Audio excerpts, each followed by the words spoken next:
A very good evening. Welcome to State of Business on our television. I'm Ashing Veer Singh. Let's have a look at the headlines for today. Sri Lanka lacks political leaders with a country-first approach, says immediate past president of Sri Lanka USA Business Council. Central Bank urged the customers who make online transactions to register for real-time e-payment notification facility. News in detail. Sri Lanka's Prime Minister Ranil Wickremesinghe says the country cannot borrow forever, and instead of a borrowing economy, a debt-paying economy must be built. Prime Minister Wickremesinghe made this observation at the opening ceremony of the Kaduwela Bridge yesterday. The 4-lane, 280-meter-long Kaduwela Bridge was constructed at a cost of 412 million rupees. The Prime Minister, addressing the gathering, said during the last 5 years, the government significantly improved the roads and infrastructure. He also said that the Kalani Bridge will be widened and one road will be built on pillars from the bridge to the Colombo port and another will be extended to Rajagiriya and from there to Athrugiriya. He also briefed the gathering over the light railway system which is to be constructed. The Prime Minister stressed that Sri Lanka as a nation should be able to work with dignity and self-respect. The Premier pointed out that even after the Easter Sunday attack, the confidence placed in the country's economy was not lost, and as the next step, the country's economy should be strengthened enough to pay off the debt. A civil organization named as Electricity Users Association states that all ministers should disagree to the new amendment that will scrap off the Section 28 of the Electricity Act of the Ceylon Electricity Board.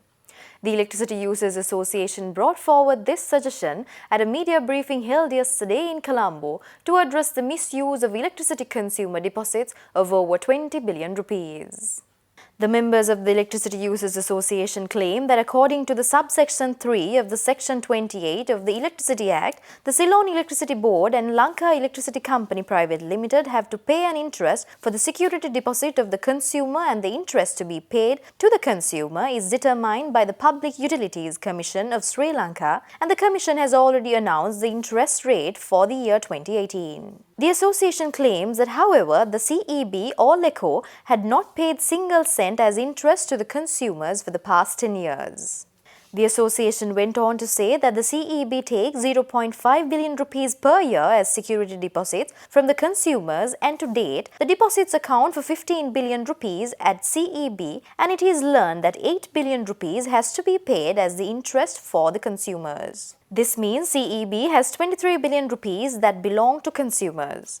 The association requests the government not to go ahead with this amendment and order the CEB and LECO to pay the interest immediately through the bills. The Central Bank yesterday notified customers who make online transactions to register for real-time e-payment notification facilities in order to prevent unauthorized electronic transactions which have prevalent in recent past. The Central Bank of Sri Lanka, together with licensed financial institutions and other stakeholders, have implemented several measures to help customers prevent fraudulent electronic transactions. Accordingly, financial institutions are required to provide short message service alerts or any other real-time notification facilities for all e-payments, as well as issue EMV chip-based payment cards for the customers. The Central Bank, issuing a statement yesterday, asked the customers who make online transactions to register for real-time e-payment notification facilities and to obtain EMV chip-based payment cards from their respective companies without delay. Central Bank also warned the customers to be alert when sharing information that can be used to carry out e-payments. ProFood, ProPack and AgBiz 2019, Sri Lanka's only comprehensive food, agriculture and packaging exhibition, started today for the 18th consecutive year at the Sirimavo Bandaranaike Memorial Exhibition Hall. The exhibition, organized by the Food Processors Association, together with Lanka Exhibition and Conferences Services, will go on till this Sunday. More than 370 stalls have been allocated for the local and foreign manufacturers, which is the biggest event in the country in relation to food, beverage, packaging and agricultural sector. The event kicked off under the theme "From the Farm to the Fork", denoting the entire chain of the food industry, which include the inception of the food, which mainly revolve around farms, to the process and finally the food table of the consumer. The event helps to interact with prospective buyers and also understand the new technology that is being used for the sector. Moreover, this year's expo has two separate pavilions from the largest global players in the industry in India and China, and over 70 companies from those countries will participate at the exhibition. Stay tuned for more news after this short break.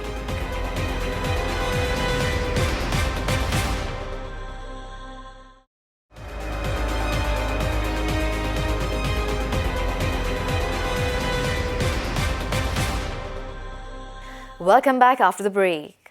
Immediate past president of Sri Lanka USA Business Council, Samantha Rajapaksa, emphasizes that the lack of a country-first approach of our political leaders and poor governance impede the growth of Sri Lanka. He made these remarks addressing the third annual general meeting of the Sri Lanka USA Business Council in Colombo recently. Over the past year, we have seen many opportunities and even more challenges for our businesses, for our business community. The trade policy changes resulting from international trade and political debates has seen many challenges faced by many of our sectors in the Sri Lankan economy. If you look at the challenges, one was from the political turmoil towards the end of last year, and also the Easter Sunday attacks in April, which undoubtedly set back Sri Lanka by a few years. Ladies and gentlemen, the lack of a country-first approach by our political leaders and the continuation of poor governance and rampant corruption continues to haunt the growth efforts of our corporates and the economy as a whole.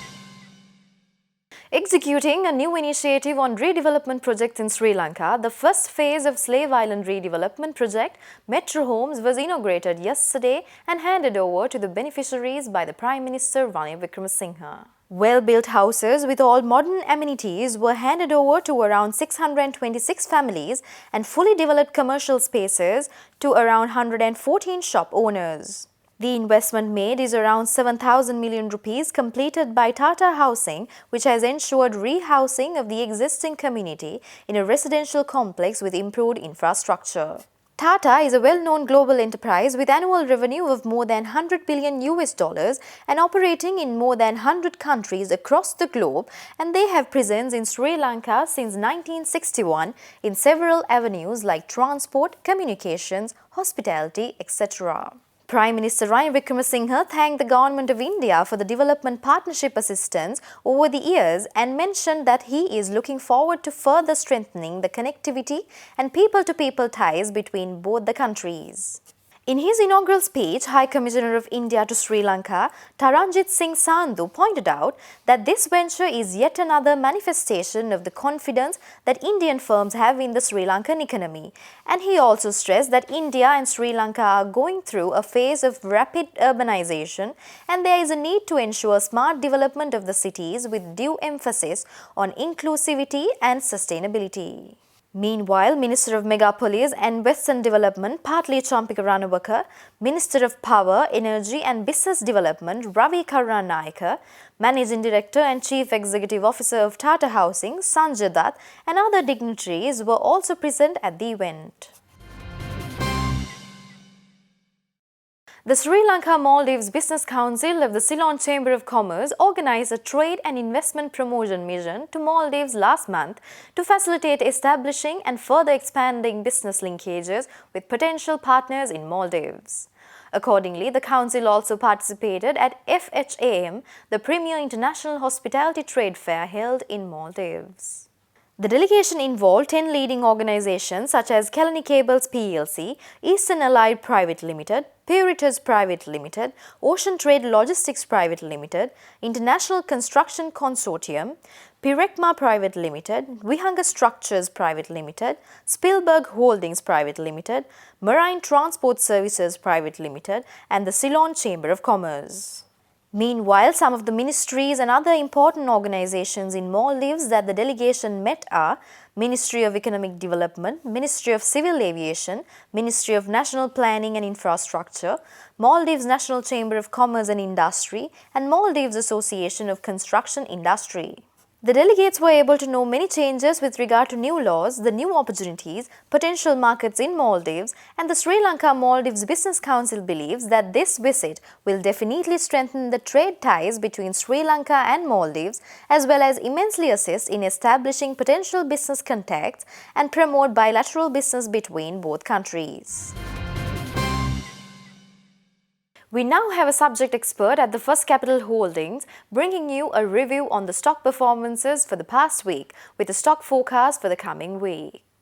As expected, the stock market slowdown has been witnessed after the continuous uptrend witnessed last couple of weeks. The all-share price index started the week on a positive note, gaining 122 points, but beyond Monday, buying interest has been on the weak side and the strong selling side on the banks pushing the market down. And turnover level remained high except Thursday, where it's a very low.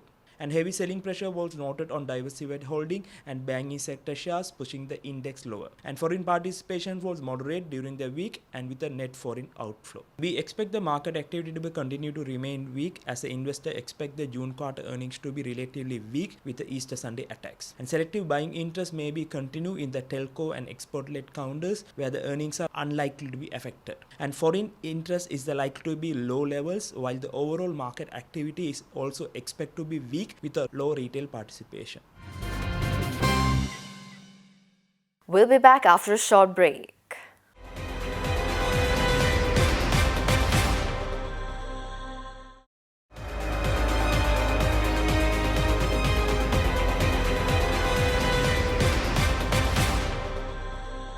Welcome back after the break. Trading at Colombo Stock Exchange ended on a negative note today. The all-share price index dropped 2.56 points to close at 5,894.7 and the S&P SL 20 dropped 21.22 points to close at 2,906.68. The turnover was 900 million rupees and over 44 million shares were traded. Up next are forex rates.